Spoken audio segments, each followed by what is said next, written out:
If any of you have made this mistake, it's totally fine because I've made this mistake 1,000 times.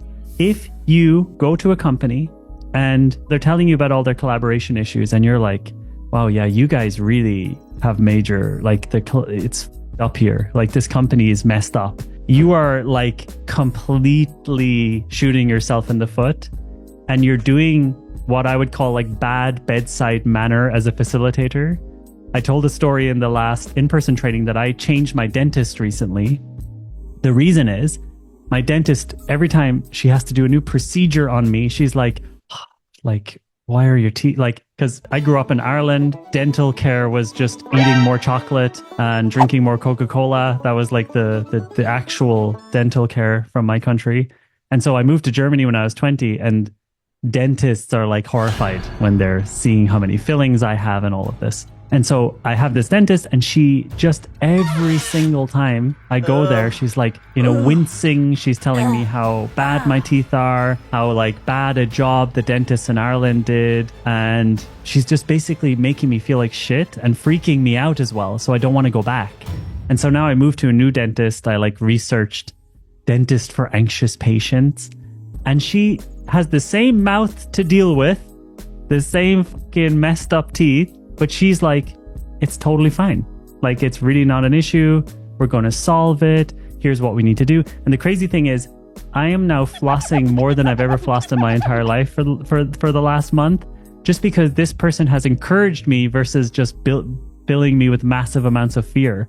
My other dentist is like, in 10 years, if it keeps going like this, all of your teeth are going to fall out and you're going to have to do this and this and this. And I'm like, oh.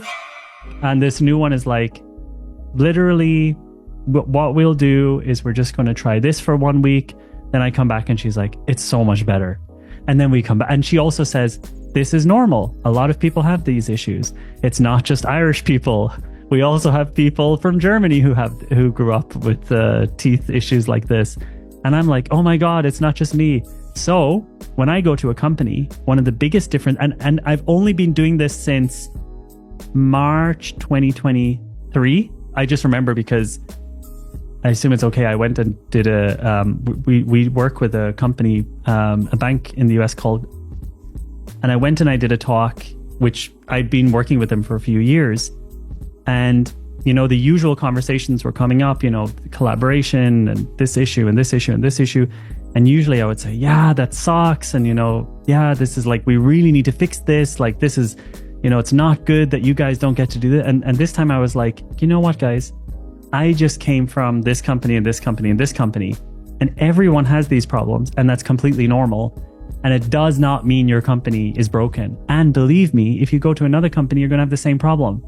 So we just need to look at improving it within these teams, and we can do that. And it's not crazy difficult. And we don't need to improve the entire company. All we need to do is make these really small changes, and it's going to be more enjoyable for everyone. Completely change the game. Rather than the end of the session being kind of people being like on my side, but also a little bit pissed off.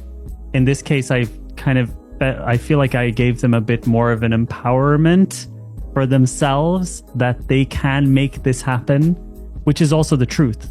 I think the problem was that in the past, I used to think companies needed like complete overhauls of their entire culture to make collaboration work better.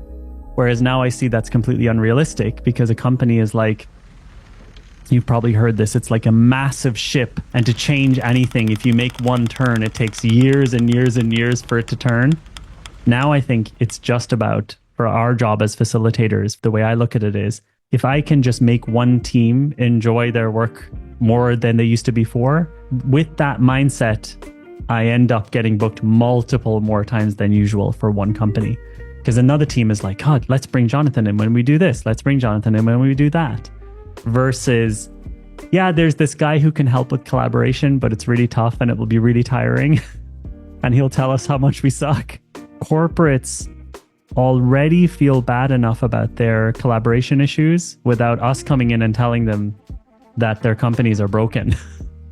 Because they're not. Like, every single, just humans coming together is a problem. And if you bring 35,000 humans under one organization or more, of course, it's just not, we're just not built for that. And I think coming in with massive amounts of, I hate using the word empathy, but it's the right word, massive amounts of empathy and understanding, and saying, guys, this is totally fine. And we're going to be able to work with this.